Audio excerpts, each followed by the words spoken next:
আমার এদিকটা হয়ে গেছে। রেখে দিই। হ্যাঁ ওই ক্যাস্ট্রলটাও দিস তো। ওটা দে তো।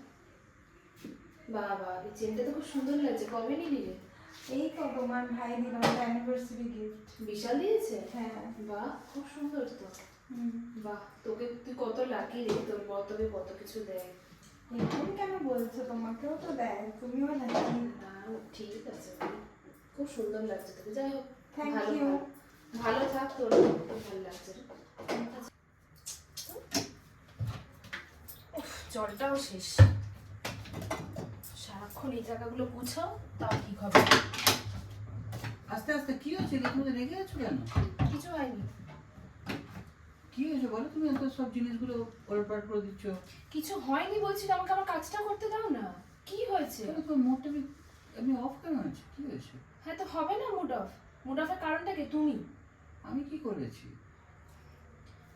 তুমি দেখো কি নিজের ভাইকে, তোমার বাড়িতেই তোমার নিজের ভাই, তোমার তার বউকে দেখো কত কিছু দিচ্ছে, আর তুমি আমাকে আজ অব্দি কি দিয়েছো গো? কিছুই দাওনি। এই তোদের অ্যানিভার্সারি পার হলো, কাজলকে কি সুন্দর একটা গোল্ড নেকলেস দিয়েছে বিশাল। তুমি আজ অব্দি আমাকে দিয়েছো কিছু?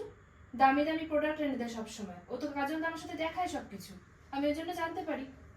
তুমি এমনি বলছো, গত সপ্তাহে তোমার জন্মদিন পেরোলো, আমি অফিস থেকে ছুটি নিয়ে তোমার জন্য তুমি যেটা ভালোবাসো নুডলস আর চিলি চিকেন তোমাকে বানিয়ে খাওয়ালাম। তাতে কি? দুদিন আগে আমি তোমাকে মুভি দেখাতে নিয়ে গেলাম।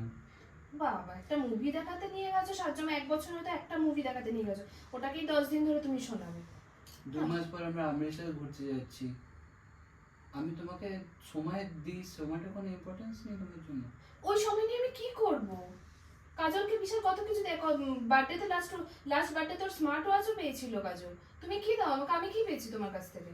মানে তোমার জন্য সময় কোনো মূল্য না নেই? কোনো মূল্য নেই, ওই সময় আমার কাছে কোনো মূল্য নেই, ওরকম কিছু আমার কাছে মূল্য নেই। আর আমার মাথা খেও না তো, নিজের কাজ করো, নিজের দিকে ধ্যান দাও। আমি কি করছি অত ভাবতে হবে না তোমার। কি রে কখন বেরোবি তোরা? বেরোস না এখানে? কোথাও বেরোনো হবে না। কেন? ফোন করে বললে আসতে পারবে না। আসলে কি বলো তো, ওর কাছে না কোনোদিনও আমার জন্য টাইম হয় না সব কিছুতে। আমাদের অ্যানিভার্সারিতেও তো দেখবে ছিল না, আর 2 দিন পর আমাকে এসে এটা দিয়ে বলছে নাও গিফট। এগুলো আমার চাই না, বিশ্বাস করো। ও আমাকে একটুও সময় দেয় না, আমার ওর থেকে একটু সময় চাই। আজকে বললো আমি তখন রেডি হয়ে বসে আছি, একটু ফোন করে বললো আমি যেতে পারবো না। বুঝতে পারছি। আচ্ছা ঠিক আছে, তুই মন খারাপ করিস না। মন খারাপ নয় দিদি, সবসময় ভালো লাগে বলো? কোনোদিনও আমাকে একটুও সময় দেয় না, আমার বার্থডেতেও থাকে না, আমাদের অ্যানিভার্সারিতেও থাকে না। তুমি আমাকে সেদিন লাকি বলছিলে না, আমি লাকি নই, তুমি লাকি। দাদা তোমাকে সবসময় টাইম দেয়, এটাই তো আসল না। আমি এসব মেটেরিয়ালিস্টিক জিনিস নিয়ে কি করবো বলো? একজন ওয়াইফের কাছে তো তার স্বামীর থেকে পাওয়া সময়টাই সব থেকে মূল্যবান না, যেটা আমি পাই না। আচ্ছা তুই আপসেট হোস না, আমি তোর কথাগুলো বুঝতে পারছি, তুই ঠিকই বলেছিস। মানে একজন ওয়াইফের কাছে তার হাজবেন্ডের দেওয়া টাইমটাই সব থেকে মূল্য রাখে। আমিও আমার এগুলোতে ভুল কি হবে? বুঝতে এগুলোতে পেরেছি কিছুই জিনিসটা। হবে না। ওর কাছে তো সময়টাই নেই না আমার জন্য। আচ্ছা আমি ভাইয়ের সাথে কথা বলে নেবো, ঠিক আছে? মানে কত বলে কিছু হবে না, ছাড়ো। এগুলো কিছু হবে না।